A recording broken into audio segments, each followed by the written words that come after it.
Don in London. Hello, my video for March 21st, all about recovery from addiction to either substance or behaviour. My addictive substance, alcohol, my behaviour equally addictive around people, places and things. Trying to be with the right people, in the right place, with the right things. And these days I'm not bedeviled by all of that. My needs met on a daily basis, wants tend to be forgotten. And it's March and spring is happening, and it's good to get out and take some photos, which is what I've been doing, and sticking them up on my Facebook page and in other places too. And generally just having a reasonably good weekend now coming into the week. And it's good just to be alive today. So what's the difference? Well, having just been to a meeting, I realised some big things just happen in one's head. Big things happen all the time in my head, but they're only big in my head. It doesn't make me a big head, it just means I've got room for manoeuvre. So, what was it? It was being in the problem, being in the solution, and consequences. And listening to another person share about the dire consequences that followed being in the problem of addiction, alcoholism, or whatever it was, addiction to pain, and also always feeling wrong-footed with the world, and then moving into the solution where we feel more right-footed and able to cope with what is going on. So the problem, not dealing with life; the solution, dealing with life on a daily basis, staying sober so life can work. That's what it's all about for me, sobriety. Life can work. It doesn't mean it's going to be easy. More often it's difficult, hard, and sometimes downright depressing. But there can be joy too. So for all those moments of hardship, there are also good times to be had. And there is something good about endeavour, just being able to endeavour as well as we can in the day. So what's helped me get sober in the solution of living? Well, family, friends, everybody can imagine, professionals, medical people, kept me alive long enough to find out that a fellowship could help me, and that fellowship is Alcoholics Anonymous. I never speak for it, can't. It's full of unique, authentic people who speak their experience, strength and hope where they will. And it's important, I emphasise that, people speak their experience, strength and hope where they will. It's their choice. One of the most important parts of being in the fellowship is no other person in the fellowship can tell you what to do. They can make suggestions if asked, but most unwelcome, most often, is advice given without request. Who wants that? Certainly not an alcoholic in addiction. Doesn't need advice, they're in the malady, and I was in the malady, and I couldn't hear the voice of reason, no matter how much it might be reasonable, or imploring me or pleading with me to stop drinking. I could not stop myself. So fellowship helped me find a way to keep sober, and actually it is the power of a fellowship for me which made it possible. And it took me a long time to get there, and even longer to try and understand what it all meant. So I will share the AA preamble at the beginning of my videos, or near to the beginning, to say what AA is. And I speak about it, I share about it, but I do not represent it. Alcoholics Anonymous is a fellowship of men and women who share their experience, strength and hope with each other, that they may solve their common problem and help others to recover from alcoholism. The only requirement for membership is a desire to stop drinking. There are no dues or fees for AA membership. We are self-supporting through our own contributions. AA is not allied with any sect, denomination, politics, organisation or institution, does not wish to engage in any controversy, neither endorses nor opposes any causes. Our primary purpose is to stay sober and help other alcoholics to achieve sobriety. So as a collective, a fellowship, we are there for one reason, a desire to stop drinking and hopefully stay stopped one day at a time.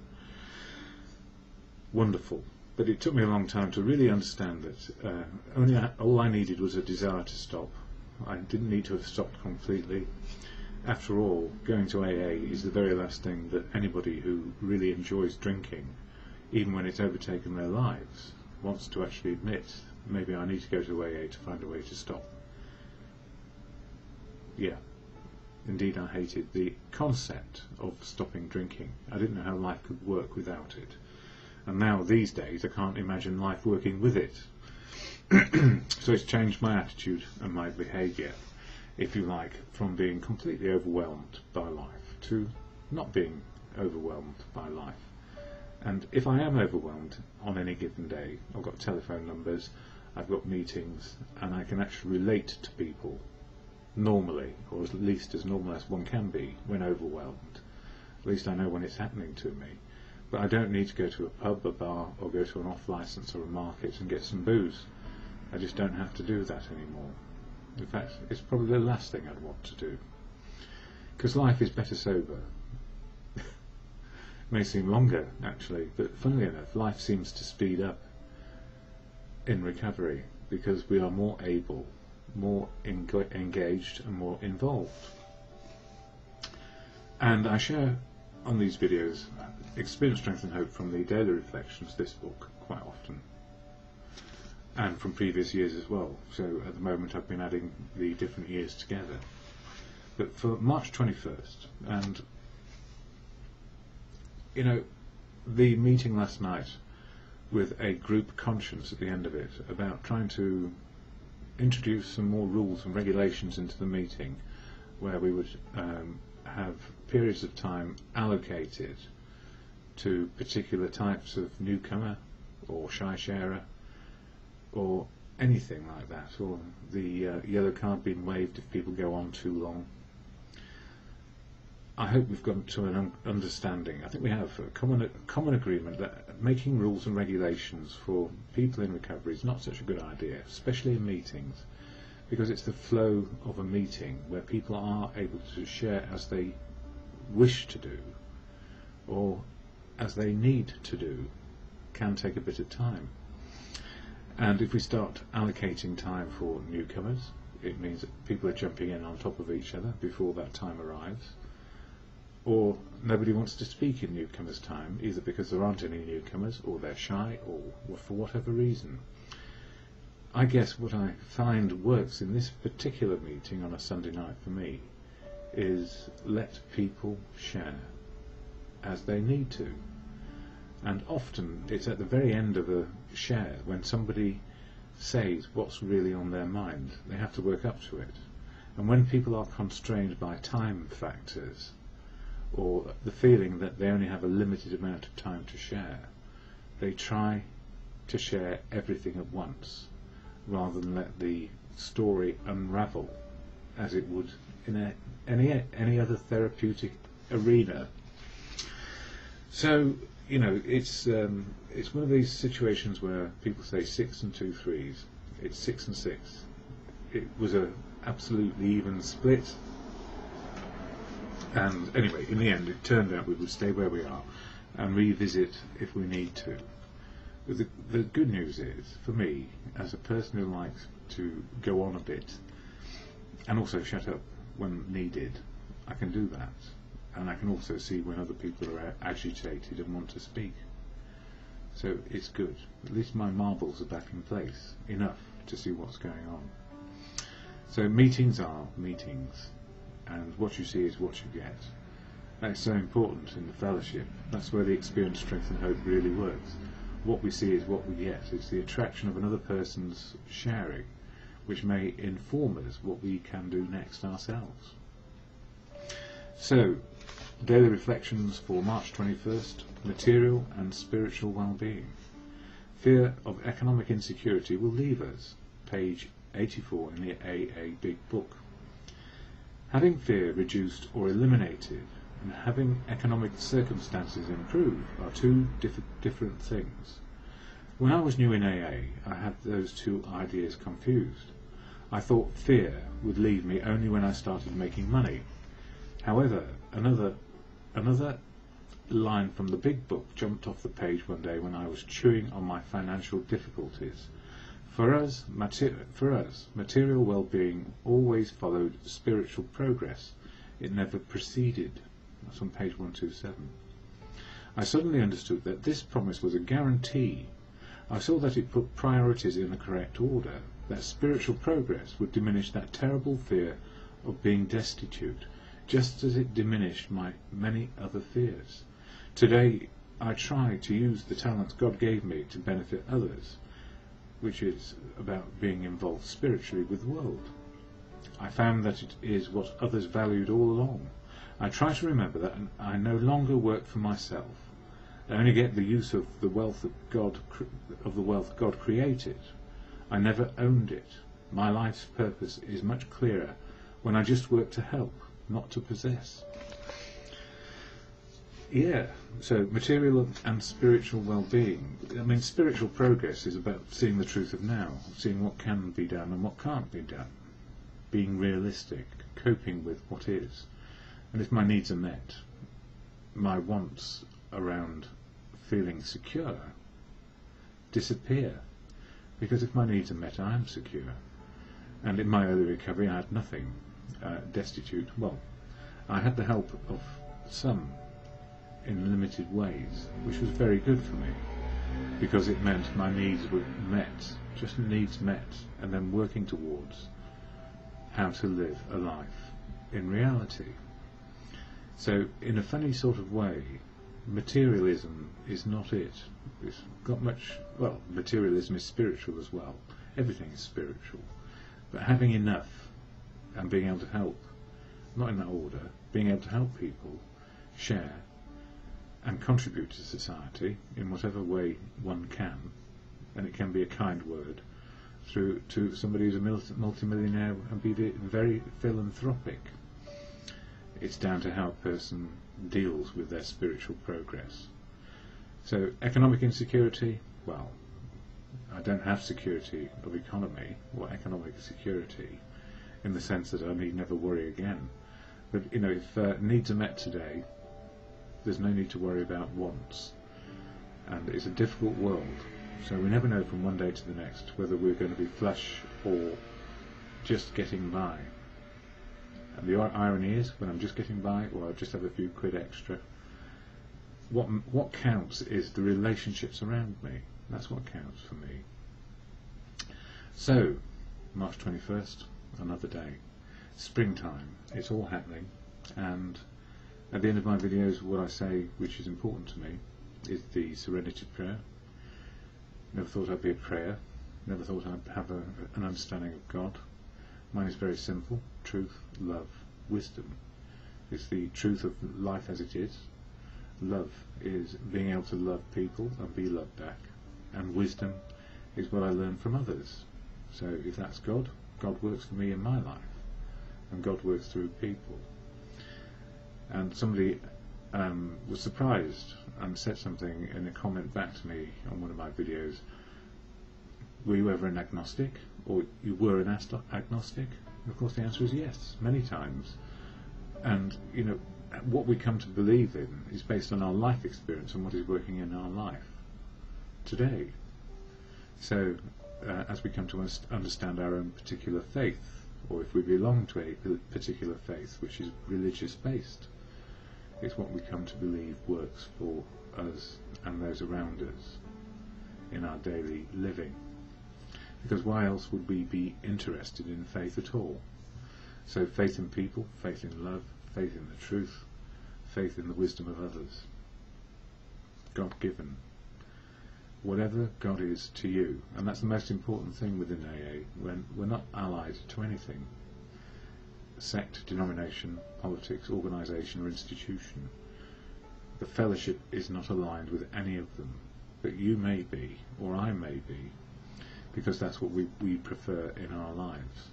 So we go to a place where it's okay to be us and develop the faith, courage and confidence to live one day at a time. Problem for me was always fear, putting on a brave face, an ego so brittle, if you knocked me over I would break, to a place where I can have courage, faith and confidence to deal with matters I can deal with, and if there's something I can't deal with, ask for help. That's what it's about, asking for help, to live, needs met, wants forgotten. That makes me feel right-sized with the world. I know no better than anybody else, nor no worse than anybody else. I'm just learning what works today. Doesn't mean you don't have plans for the future either. Anyway, enough for now. So, to the God of your understanding, or simply good conscience, whatever your faith is, it's yours. God, grant me the serenity to accept the things I cannot change, courage to change the things I can, and the wisdom to know the difference, for me, is always just for today. Substance, alcohol, my behaviour, equally addictive, work, relationships, materialism. And I guess this month is all about materialism in one way or another, as we turn away from trying to fix ourselves with anything in recovery. So my videos are all about recovery from addiction, or living in recovery with addiction. We don't actually become restored to being completely recovered. This is just my humble opinion. Or is it trifle? I don't know. Anyway, the most important thing for me is I know life is better sober. And I have a 24-hour program which helps me keep on the straight and narrow, if you like. The road gets narrower, but the life experience gets richer. And that's in emotional and spiritual terms, not necessarily materialistically. Although that is not ruled out. We never know what is round the corner, and you never know, the next big thing could be an idea. Anyway, the ideas which work for me at the moment, and the practice which works for me at the moment, is not to take a drink a day at a time. And who helps me do this? Well, family, community, friends, and a fellowship. And that fellowship is AA, Alcoholics Anonymous. And what I've learned most of all is, if I could keep on a road of sobriety, be it narrow, it's deeper. Deeper in feelings and understanding reality. The rest of life can work. So, simply, 24 hours a day, don't drink. Well, I try not to. And so far it's worked for a day or two. In fact, quite a lot longer. But the simple truth is, it's for one day only. And many of the mistakes I made in the past were making long-term plans which were just totally unrealistic. They were fantasies in my head. So these days, if I keep my time frame open to now, then I have a good chance that life is going to work today.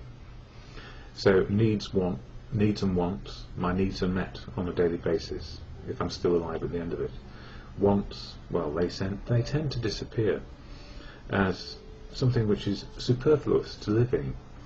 So what enriches my life is simply being able to understand what it's like to experience life on life's terms.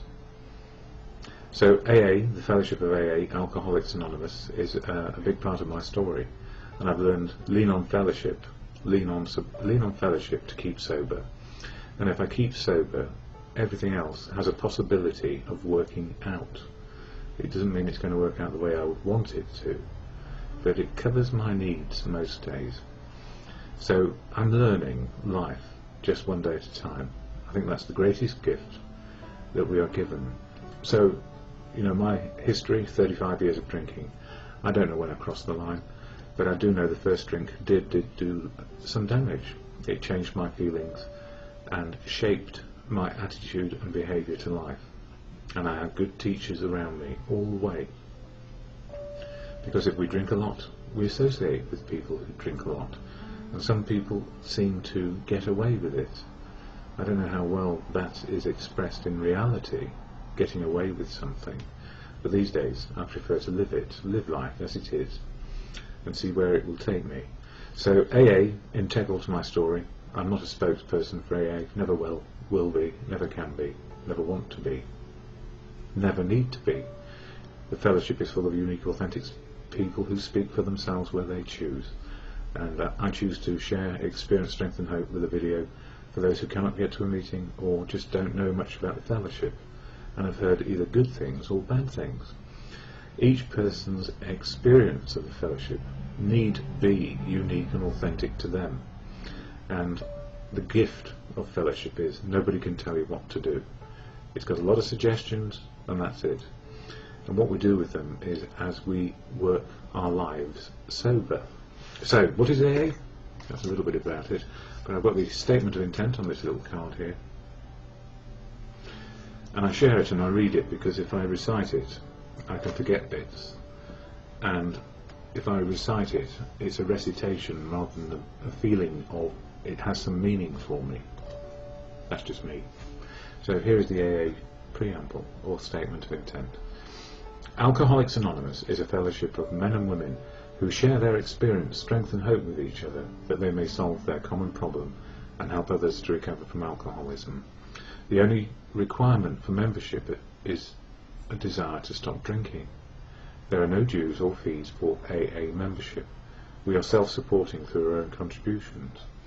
AA is not allied with any sect, denomination, politics, organisation or institution, does not wish to engage in any controversy, neither endorses nor opposes any causes. Our primary purpose is to stay sober and help other alcoholics to achieve sobriety. So within those principles, the desire to stop drinking and share the message, you will find every hue and colour of people, belief, spiritually, emotionally, in the fellowship. And it's a diverse, broad church, which means we go in unique, authentic, and if we are on our spiritual path, living our truth and reality, we remain true to ourselves. And one of the keys is to thine own self to be true. So for me, I'm very happy. I had a lot of doubts about AA. It was full of people I wasn't sure about, and then I realised I was one of them. Just a desire to stop drinking. So there are 12 steps in the fellowship, and in one of the books of literature, this one, the Daily Reflections, which I share here, it talks about one of the steps each month, and this month is step 3, which reads exactly, made a decision to turn our will and our lives over to the care of God as we understood him. And it took me a long time to realise that it's a person's definition of God or not God which keeps them sober. So for me, God is truth, God is love, and God works through people. And for others it's similar but different. Everybody has their own understanding. 6.5 billion people on the planet, 6.5 billion people with a different definition in some way or other. They're very similar, probably. So Daily Reflections today, this book, which talks about let go and let good in, let go and let God. I may have got the wrong page yesterday, so I apologise about that. For March 21st it says material and spiritual well-being. And it says here, fear of economic insecurity will leave us, or materialism. Having fear reduced or eliminated and having economic circumstances improve are two different things. When I was new to AA, I had those two ideas confused. I thought fear would leave me only when I started making money. However, another line from the big book, that's the big book of AA, jumped off the page one day when I was chewing on my financial difficulties. For us, material well-being always followed spiritual progress, it never preceded. I suddenly understood that this promise was a guarantee. I saw that it put priorities in the correct order, that spiritual progress, that is dealing with reality, would diminish that terrible fear of being destitute, just as it diminished many other fears. And having been destitute myself, I don't fear anymore. What I fear most is losing my sobriety and reality. Today I try to use the talents God gave me to benefit others. I found that that is what others valued all along. I try to remember that I no longer work for myself. I only get to get the use of the wealth of God, the wealth God created, and ever have owned it. My life's purpose is much clearer when I just work to help, not to possess. And that's one of the great gifts for me, is it's not about possession. Spiritual is a day long. It's as good as it can be in reality as we cope with what is going on around us. And if we let go of all these wants, and just cover our needs and share and support one another, then truth, love and the wisdom of others becomes available to us every single moment. So that serenity prayer to acceptance of can do, cannot do goes like this, and it saves me many times a day. God, or to your good conscience, depending on your beliefs, God, grant me the serenity to accept the things I cannot change, courage to change the things I can, and the wisdom to know the difference for me is just for today.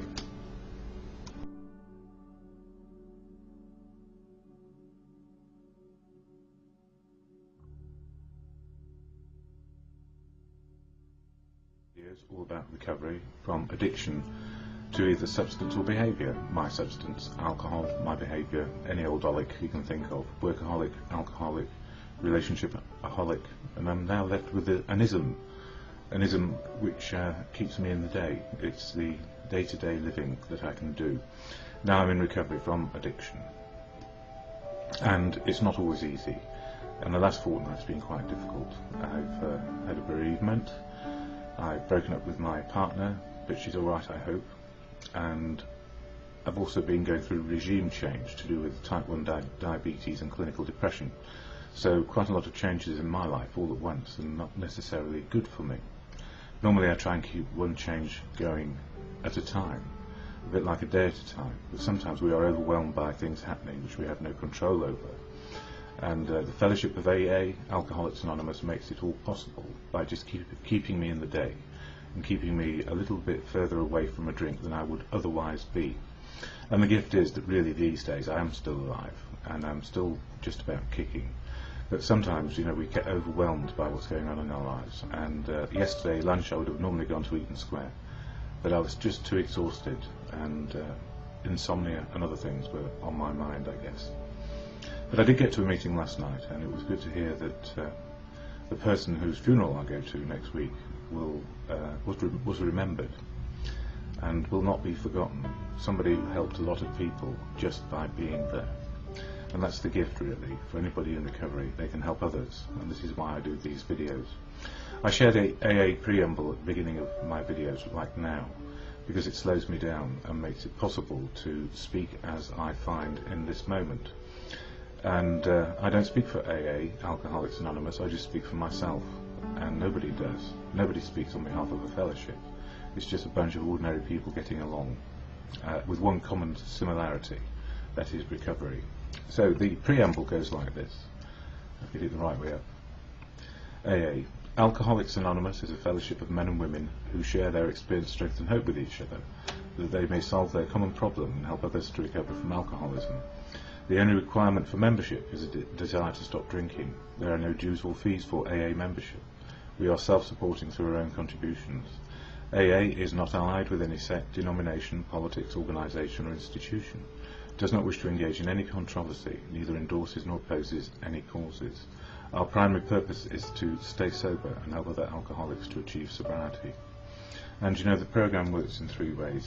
It helps me understand what spiritual might be, the spiritual connection to living, which is right now, the ability to cope, my emotional connection to living, which is what are my feelings today, and why and what can I do, and physically, keeping an eye on making sure I take the right medication for my type 1 diabetes, and that I can keep on doing the exercise I need, even though walking might be difficult. Sometimes bicycling is okay.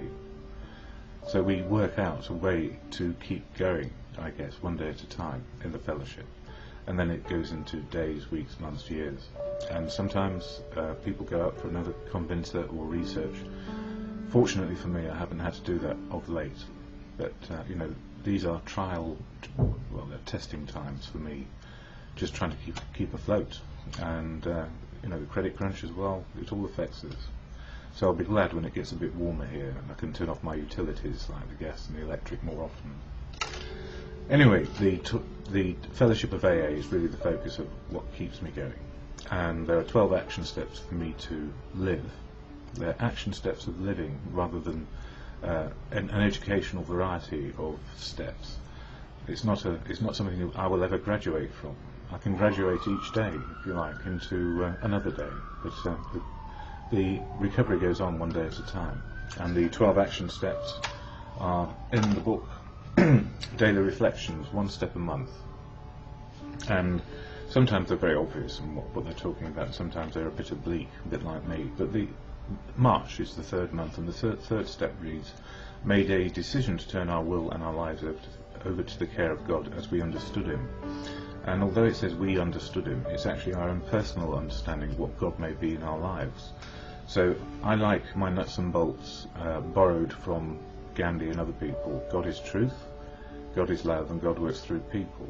And I don't know if it's nuts and bolts to other people, it may be not. that the gift is that if we actually have an appeal to good conscience, the higher order of living that maybe we all aspire to, or try to aspire to, or would like to aspire to, good conscience and God are synonymous for me. So a lot of it, I don't know whether I'm an agnostic, an atheist, or a believer. Sometimes it changes. Life changes our outlook, and nasty shocks like people dying, when it seems unjustified and unnecessary. Well, I think that happens to us all, and we're all going to face that end sometime or later, but hopefully later in my case. So daily reflections, this one, it gives me a bit of inspiration on a daily basis, and it says here, March 21, material and spiritual well-being. Fear of economic insecurity will leave us. That comes from AA's Big Book, page 84. Having fear reduced or eliminated and having economic circumstances improve are two different things. When I was new in AA, I had those two ideas confused. I thought fear would leave me only when I started making money. However, another line in the Big Book jumped off the page one day when I was chewing on my financial difficulties. For us, material well-being always followed spiritual progress. It never preceded. And that's on page 127. I suddenly understood that this promise was a guarantee I saw, that it put priorities in the correct order, that spiritual progress would diminish that terrible fear of being destitute, just as it diminished many other fears. Today I try to use the talents God gave me to benefit others. I found that it is what others valued all along. I try to remember that I no longer work for myself. I only get the use of my wealth. I only get the use of the wealth God created. I never have owned it. My life's purpose is much clearer when I just work to help, not to possess.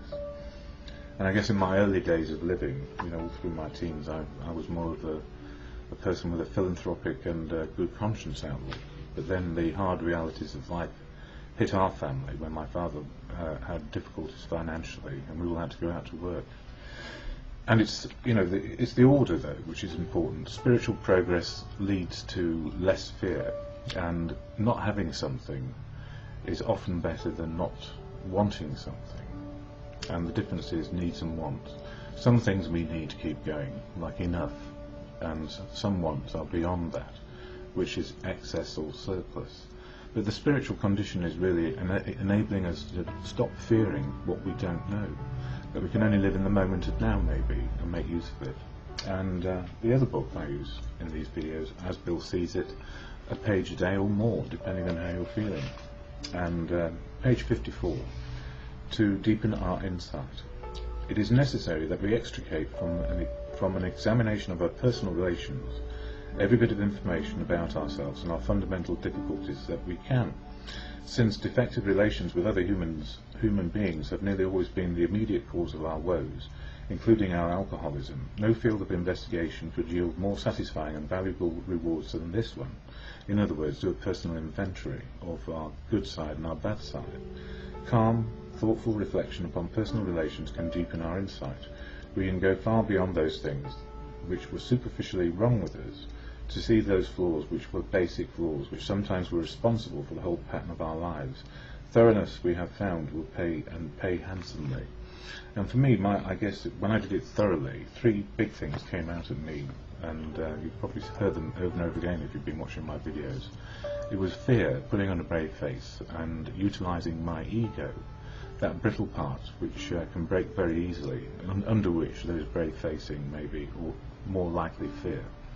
And those things, those three elements, were my drivers, if you like. Fear kept me on the move, moving along and doing anything and everything that other people would appreciate, maybe, when in fact it would have been better to have a bit more courage, a bit more faith, and a bit more confidence. So courage, faith and confidence are my touchdowns today, and the 12 steps themselves, open, honest and willing always to make improvements if I can, and also to scrutinise where I am and what I've done. So when I say, God, grant me the serenity to accept the things I cannot change, courage to change the things I can, and the wisdom to know the difference. I gain the wisdom from scrutiny and also from what others say. More later.